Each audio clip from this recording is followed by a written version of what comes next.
Sport et cohésion sociale, le marathon d'Abidjan pour la paix tient ses promesses. De nombreux marathoniens se sont donné rendez-vous ce 26 mars à Abidjan pour un tour de ville en sport avec en tête un seul objectif, la paix et la cohésion sociale en Côte d'Ivoire.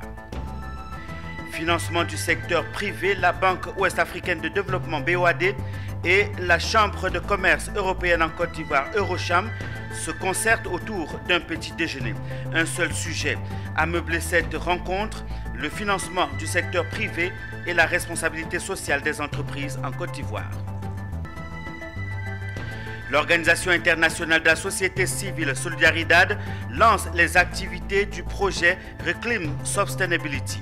Il s'agit d'un projet sur les filières cacao et palmier à huile en Côte d'Ivoire.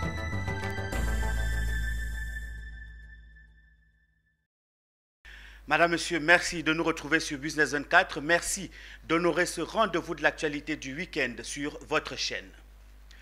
Tôt ce samedi matin, les populations ont pris d'assaut le parc des sports de Treichville pour prendre part au marathon de la ville d'Abidjan pour la paix. Une initiative de la Fondation Akralé qui vise à mobiliser les Ivoiriens autour des valeurs de cohésion sociale et de paix à travers le sport. Retour sur les temps forts de ce marathon avec Ismaël Doza et France Diomandé. Samedi 26 mars 2022. Il est 7h30 à l'esplanade du Palais des Sports de Treichville. Les athlètes professionnels comme amateurs sont venus de toutes les communes du district d'Abidjan pour prendre part au grand marathon de la paix de la ville d'Abidjan.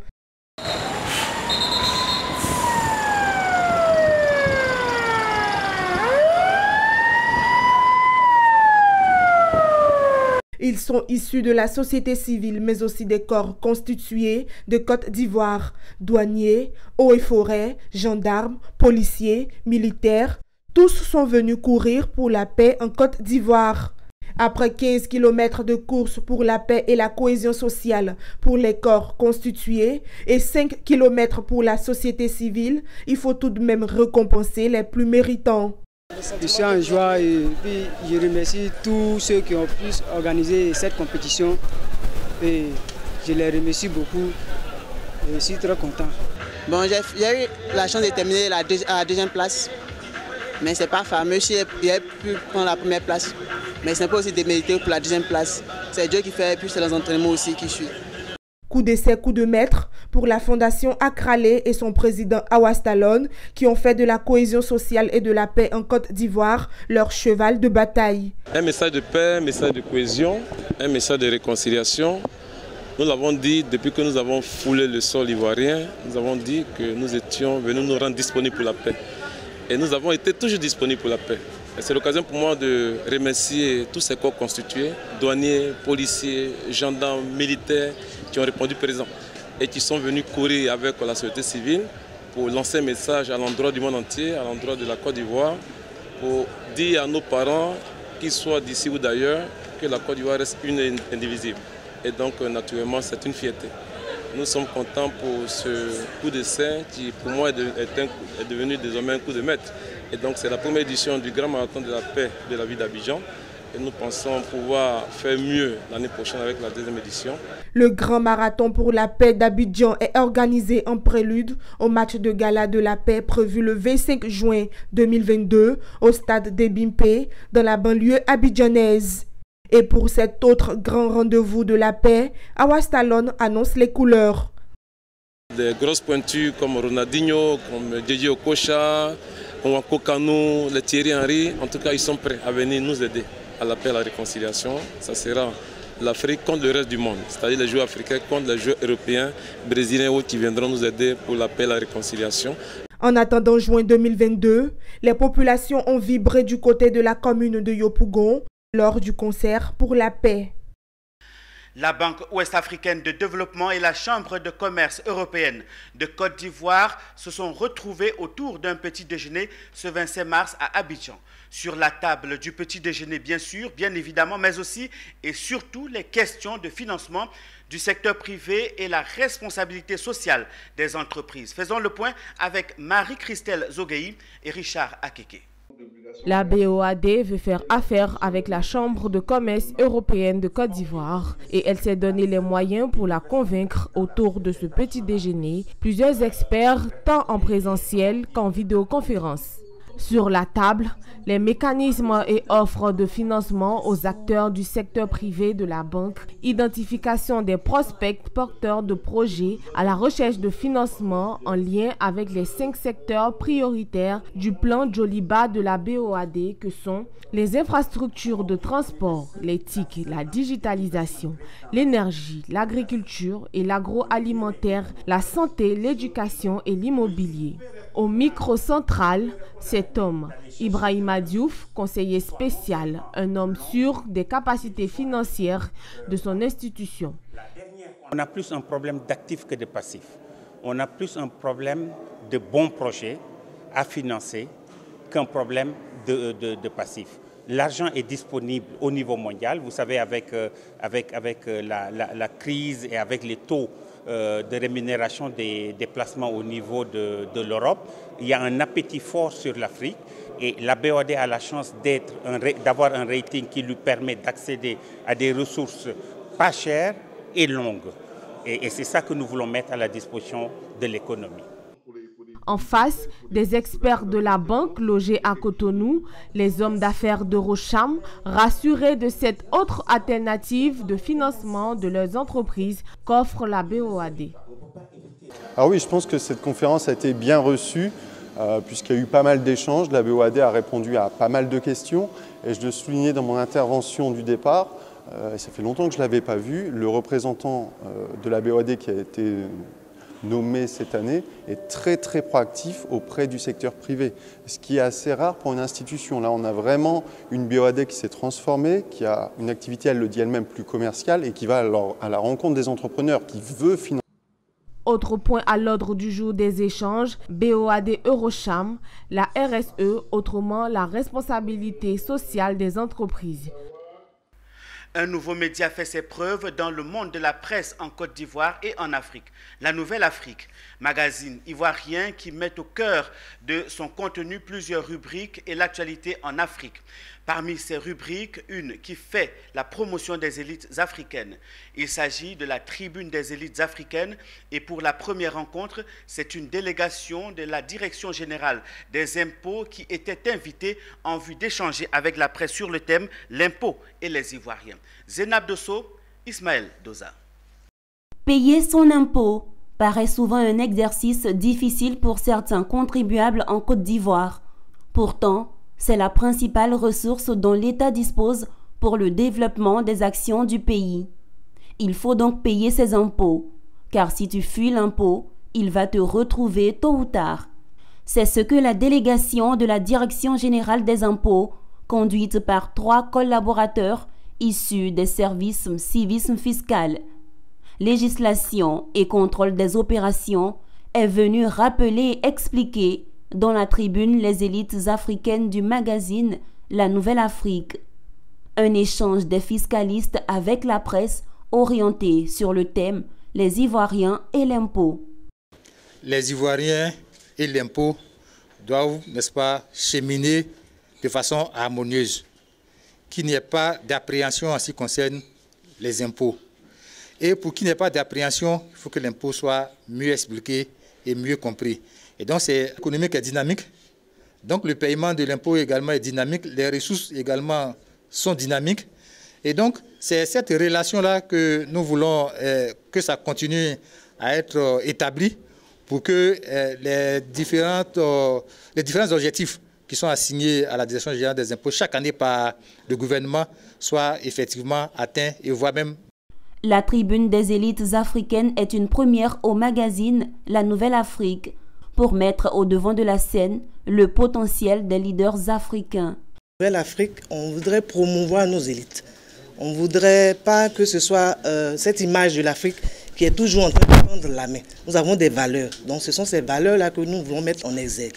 Et aujourd'hui, c'est le premier numéro de cette tribune-là de nos élites africaines qui vient de commencer avec la DGI.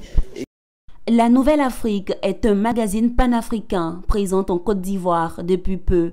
Ce magazine a pour objectif de contribuer à la promotion des élites africaines, des cadres de société et administrations publiques africaines. Un mot de l'agriculture dans ce journal. L'Organisation internationale de la société civile Solidaridad a procédé ce vendredi 25 mars à Abidjan au lancement des activités du projet Reclaim Sustainability. Ce projet contribue à faire le plaidoyer pour un retour aux fondamentaux de la durabilité avec les producteurs et les travailleurs des filières cacao et palmier à huile en Côte d'Ivoire. D'une durée de 5 ans, il vise à contribuer de manière innovante à l'inclusion durable des chaînes de valeur cacao et palmier à huile. Le reportage de Tima Traoré est commenté ici par Walter Kofi. Safiatou Babadjou est gestionnaire des programmes palmier à huile et plaidoyer à l'Organisation internationale de la société civile Solidaridad. Elle a instruit les acteurs de la société civile locale, les coopératives de producteurs de cacao et de palmier à huile, le Conseil Café Cacao, le Conseil EVEA et palmier à huile, le FIRCA et l'interprofession du palmier à huile sur le projet Reclaim Sustainability, un projet qui invite aux fondamentaux de la durabilité avec les producteurs et travailleurs de la filière cacao et palmier à huile, et ce pour contribuer de manière innovante à l'inclusion durable des chaînes de valeur cacao et palmier à huile. Il faut dire que ce projet est un projet de plaidoyer. Ça s'articulera autour du renforcement des capacités des acteurs de la société civile, des organisations de la société civile et des producteurs en vue de leur permettre de pouvoir participer au dialogue politique national en ce qui concerne les filières cacao et palmier à huile. Et les thématiques qui seront abordées par ce projet, sont le travail des enfants. Nous voulons vulgariser les lois qui concernent le travail des enfants, le trafic et les pires formes de travail des enfants. Au niveau de la déforestation, nous voulons aussi faire la divulgation du nouveau code forestier, particulièrement la loi portant sur le droit de l'arbre aux producteurs, parce que nous travaillons avec eux sur l'agroforesterie. Nous voulons aussi travailler au niveau de l'inclusion du genre dans le cacao et le palmier à huile pour que les femmes... L'Organisation internationale de la société civile Solidaridad a pour mission de permettre aux agriculteurs et travailleurs de gagner convenablement leur vie. Elle entend les aider à façonner leur propre avenir tout en produisant un équilibre avec la nature tout le long de la chaîne d'approvisionnement pour faire de la durabilité la norme. Le Temple du Savoir, l'Université Félix Houphouët-Boigny d'Abidjan a accueilli ce 25 mars 2022 la première édition du Café littéraire Sciences économiques. Le but de cette rencontre est d'aborder les enjeux stratégiques en Afrique et apporter des pistes de solutions. De quoi s'agit-il exactement? Voyons tout cela dans ce reportage que nous signent Diane Cablancan et Ézéchiel Seri. C'est fait. La présentation du manuel de l'intelligence économique en Afrique a lancé son coup d'envoi ce vendredi 25 mars. C'est la salle du Master Administration des entreprises de l'Université Félix Houphouët-Boigny de Cocody qui a accueilli cette première édition. L'objectif de ce café de littérature sciences économiques est de faire de manière régulière des conférences sur les enjeux stratégiques du continent africain dans un premier temps et sur les sujets majeurs qui peuvent inspirer les acteurs africains. Maintenant, le Café d'intelligence économique est une initiative de l'Institut africain de la recherche stratégique pour aborder les enjeux stratégiques sur une courte durée, déjà faire le tour d'une question et puis apporter une substance de réflexion sur laquelle nous allons nous baser pour accroître la réflexion. Le café, il faut dire que le café est atypique parce qu'au-delà du café, il y a le débat qui arrive. Mais avant le débat, il faut aborder les questions. Et ensuite, lors du débat, nous allons approfondir ces questions. L'Afrique a besoin d'idées fortes et innovantes afin de construire des économies plus résilientes, conformément à l'agenda 2063 de l'Union africaine, qui vise à transformer l'Afrique en une puissance mondiale de l'avenir. C'est dans cette optique que le Café de l'intelligence économique rappelle l'importance d'appréhender et d'anticiper les différentes sources de croissance et de crise sur le continent, afin de faire des propositions aux gouvernants, aux chefs d'entreprise et à la société civile. Des panels faits par des professeurs pour mieux expliquer le positionnement de la recherche scientifique ivoirienne à l'international n'ont pas manqué à cette rencontre. La recherche est une nécessité pour le développement d'un pays et que, en l'état actuel de notre pays, il est important que cette recherche-là soit promue. La recherche, elle est passionnante. La recherche mondiale existe, elle se fait dans la plupart des pays développés. Nous essayons de la faire aussi en Côte d'Ivoire avec les moyens de bord. Rappelons que le Café de l'intelligence économique est une initiative de l'Institut africain de réflexion stratégique en marge du débat africain de l'intelligence économique. L'auditorium de la Caisse nationale de prévoyance sociale CNPS à Abidjan a servi de cadre au lancement national de la plateforme numérique Buy from Women. L'objectif de cette plateforme est de connecter les femmes productrices du monde agricole avec toute catégorie d'acheteurs de produits intéressés. Plus de détails dans ce reportage que signent Ange Assémian et Valentin Kra. Les femmes rurales prennent part à une grande partie de la production alimentaire en Côte d'Ivoire. Elles représentent 92% de la production sur le marché en prenant part aux travaux non rémunérés. En vue d'un renforcement de l'autonomie économique des femmes, une plateforme numérique a été mise en ligne. Cette plateforme dénommée Buy from Women ou Acheter auprès des femmes est une initiative de l'ONU Femmes en collaboration avec la Banque africaine de développement et le ministère de la promotion des PME, de l'artisanat et de la transformation du secteur informel. Ce projet piloté par l'ONU Femmes entre dans le cadre de la mise en œuvre de l'autonomisation des femmes dans l'agriculture grâce à l'accès des technologies et de la communication Côte d'Ivoire. Séance tenante, le ministre en charge de la promotion des PME, M. Félix Anoblé, a exhorté les femmes du secteur vivrier à s'imprégner de l'initiative. La mise à disposition de la plateforme Buy from Women aux acteurs du secteur des vivriers, parce que jusque-là j'entendais secteur manioc, ce n'est pas que pour le secteur manioc, mais c'est pour tout le secteur du vivrier, dont la gestion sera donc transférée à mon département ministériel, s'inscrit dans le cadre de l'appui à la modernisation et à la professionnalisation des PME et coopératives exerçant dans le secteur des vivriers. Après les allocutions, s'en est suivi la signature d'une convention entre le ministère de la promotion des PME et l'ONU Femmes, un partenariat qui permettra une meilleure coordination de toutes les initiatives entre le ministère des PME et l'ONU Femmes, et cela au grand bonheur des bénéficiaires. Vraiment, je suis vraiment heureuse pour cette plateforme-là. Je suis très contente parce que rester à la maison et vendre ta marchandise, c'est vraiment extraordinaire. Donc on dit merci à ONU Femmes pour l'initiative là. C'est une plateforme qui va vraiment aider les femmes de Côte d'Ivoire à vendre leurs produits à l'extérieur. D'abord à avoir le financement pour bien travailler et ensuite chercher à exporter nos produits. Cette plateforme vise la mise en relation des agricultrices avec l'information, les marchés et les financements. Par ailleurs, elle fournit un accès en temps réel aux analyses pour améliorer la prise de décision et leurs profits.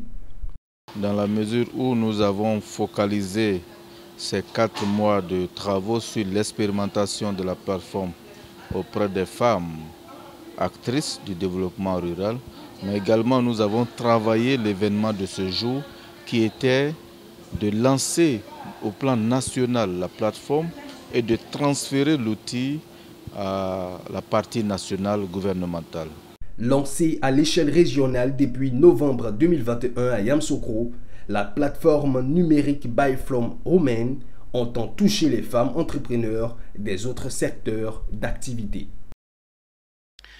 Parlons santé à présent, prélude à la journée mondiale de l'endométriose qui se tiendra le 27 mars 2022. L'ONG Endo Women Afrique a organisé une journée de sensibilisation à l'endroit des femmes de la capitale politique de la Côte d'Ivoire. L'endométriose est une maladie fortement méconnue par les populations et pourtant qui a des conséquences désastreuses chez les femmes en âge de procréer. Charles Kouakou.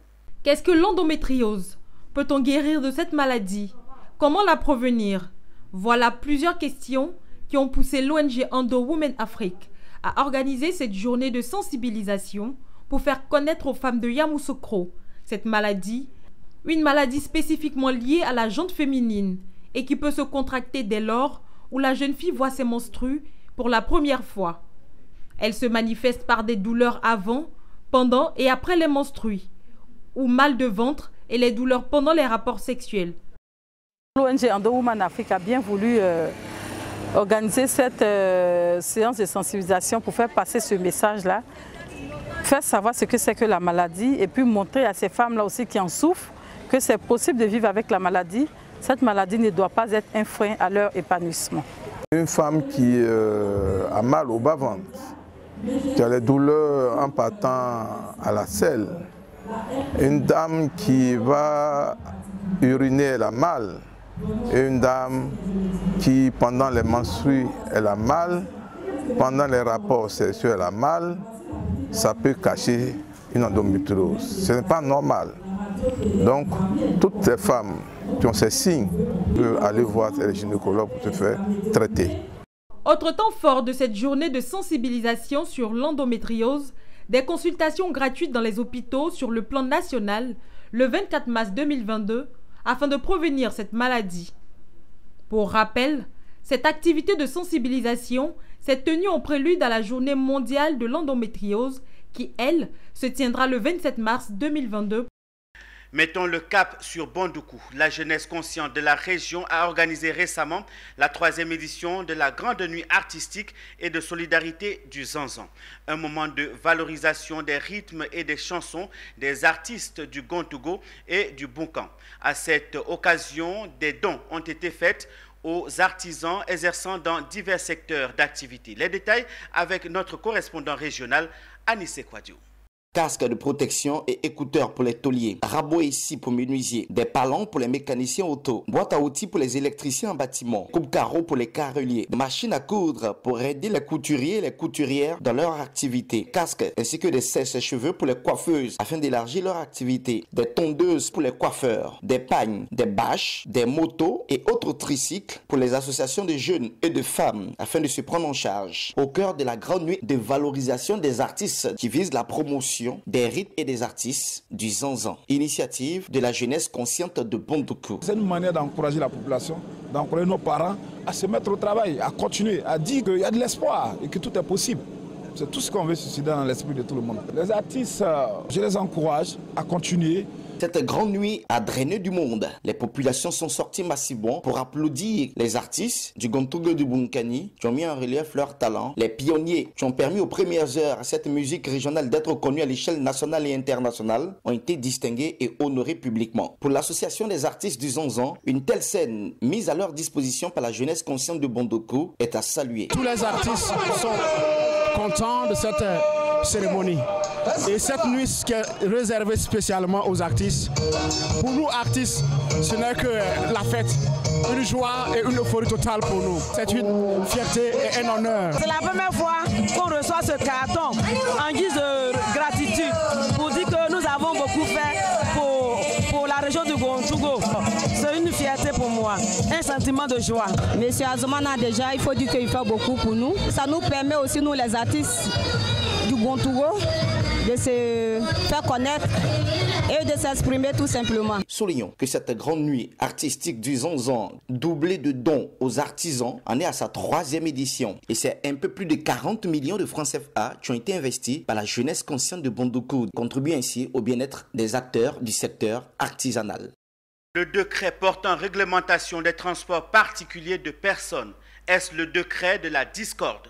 Ce n'est pas tout à fait faux au regard de débats qu'il a soulevés ces jours-ci. Et ce ne sont pas les opérateurs des taxis Yango avec leur célèbre Suzuki Alto qui diront le contraire. Un débat dans lequel Issa Badini s'est invité. Vous l'aurez compris, vous l'aurez imaginé, c'est l'heure de la chronique de Business 24 avec Issa Badini.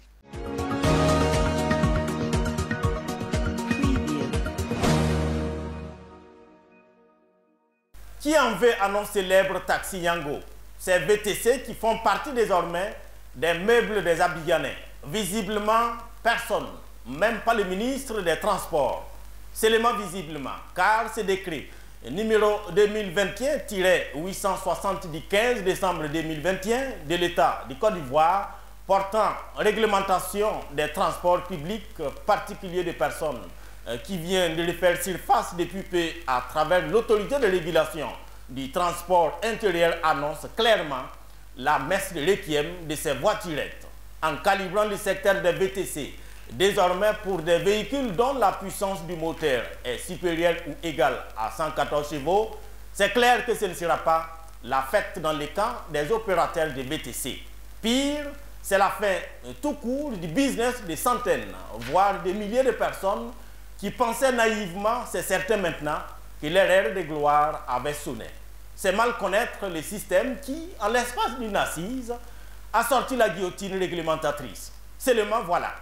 Que faire de ces Suzuki Alto désormais maudits, dont la valeur marchande, si le décret reste en l'état, n'excéderait pas le coût d'une miche de pain? Réglementer un secteur d'activité, c'est bien. C'est même très bien. Mais fallait-il attendre autant de temps et laisser des économies, souvent d'une vie entière s'engouffrer dans une affaire au vu et aussi de tous, avant de la restreindre ou le rendre purement illégale? L'on se rappelle encore de l'affaire dite d'agrobusiness où des centaines de personnes se sont cassées les dents avant que l'État ne réagisse. Ne dit-on pas que gouverner c'est anticiper? Ceci étant, ce décret a des conséquences immédiates, sinon trois. La première, elle éloigne les VTC de ses vrais propriétaires, les paysans dont parfois le chiffre d'affaires ne dépasse pas le prix unitaire du VTC, marque Suzuki Alto, 5 millions de francs CFA, au profit de ceux qui ont déjà les poches pleines à déchirer. La seconde, la chute brutale et vertigineuse des ventes de ce modèle de voiture. La troisième conséquence, et non des moindres, sera la joie démesurée des opérateurs de taxi-compteurs et qui ont tant prié, gêné et consulté des marabouts et autres pasteurs dans l'espoir de voir les Yango rayés de la surface de la terre. À défaut de cette solution radicale qu'ils attendaient du ciel, ces décrets sonne comme une justice réparatrice pour les promoteurs de taxis qui vivaient mal le plus que deux poids deux mesures qui prévaut dans le secteur du transport urbain.